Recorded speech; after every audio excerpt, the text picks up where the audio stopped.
This is the Aikido short kata, short Jo Kata, and I have adapted this somewhat to my purposes for leading, but just so you'll know what the overall kata is, and then we'll be looking at different parts of it.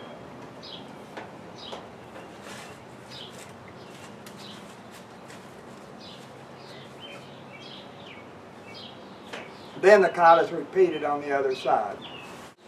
We're still looking at the short Jo Kata. Today we're going to look at the last leading movement. We're interpreting this entire kata as leading movements. So to go back through what we've done, and we show, we've got a video of the whole kata at the beginning of this, but so the first movement, I'm holding the Jo up here. A lot of times this is interpreted as a strike, but if we're leading, instead of interpreting this as a strike, we're getting the Jo up where it will attract his attention.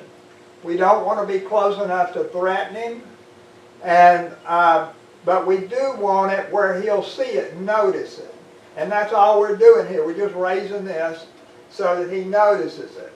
Then, as he attacks, and he has to attack, I can't wave this around and get him to do anything if he's not attacking. So then I drop this, and that pulls him in, and then I strike. The second leading movement is the same. I have this up where he sees it. I pull this here and come around and strike on the back of his head. Now, these leading movements, what they do is lead your partner past you. When you're standing vertical like this, and I'm leading him to one side or the other, as I would with a straight thrust, then I get his attention, pull him back, and I step out of the way. On this next movement, the next movement is for a circular strike coming at my head. So I have the Jo up here where he sees it, and then as he strikes at my head, I draw him into the Jo there, and I duck under. So this keeps him from following me. Now I'm in this position, and from here, we draw the Jo back and get it back and slide it through our hands. So we're back in this position. And this is because our arms were crossed. When we went, we came up here, and then at this point our arms are crossed. So then when we pull this back, we change our hands here. Then this comes up and strikes. It flips over, and now we're to our last leading movement. And in the kata, what this is I just pull the Jo back, and then I thrust to start it on the other side. And like I just said, this is the way I was taught this. It's interpreted as a thrust. There's nothing wrong with that interpretation, but the contention we're making is that one of the fundamentals of Aikido is leading your partner. What those people who would fence with those sensei, they're usually, if you read the comments and all, what they'd say is that he would just disappear. People thought he was teleporting or something. They would attack and he'd be behind them or off to the side or something. Well, he was leading them. And so he's putting this up there. He traps their attention. Then, when in the kata, he drops this back. Their attention comes down here, and then we come back and attack.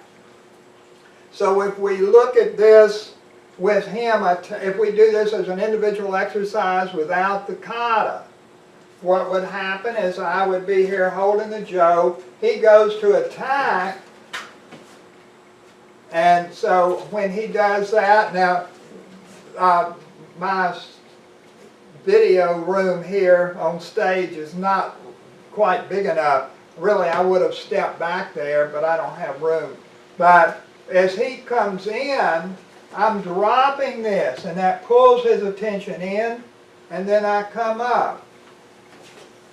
If I close in on him, which is, a lot of times in Aikido practice we do that. But if I close in on him, instead of leading him, I'll get a defensive reaction. He'll raise his Jo to parry, or he'll duck back. He'll have to do something to protect himself and stop his attack. But I want his attack. So probably I would step back to give him enough room to feel safe, and then drop this, drawing him in. Then at this point, I step back in and thrust. So this is the last movement of this Jo Kata, and the fact that all of these movements in the kata can be interpreted as leading, I think is extremely important. And that is pretty much true of all three of the major Jo Katas that are regularly used. Now there are some teachers, like Satomi teaches a lot of Jo-Do or Jo-Jitsu, and he has a lot of Jo Katas, and in those katas a lot of those movements cannot be interpreted as leading. But when you're doing the stuff that is strictly Aikido Jo, almost all of it readily translates into leading motion.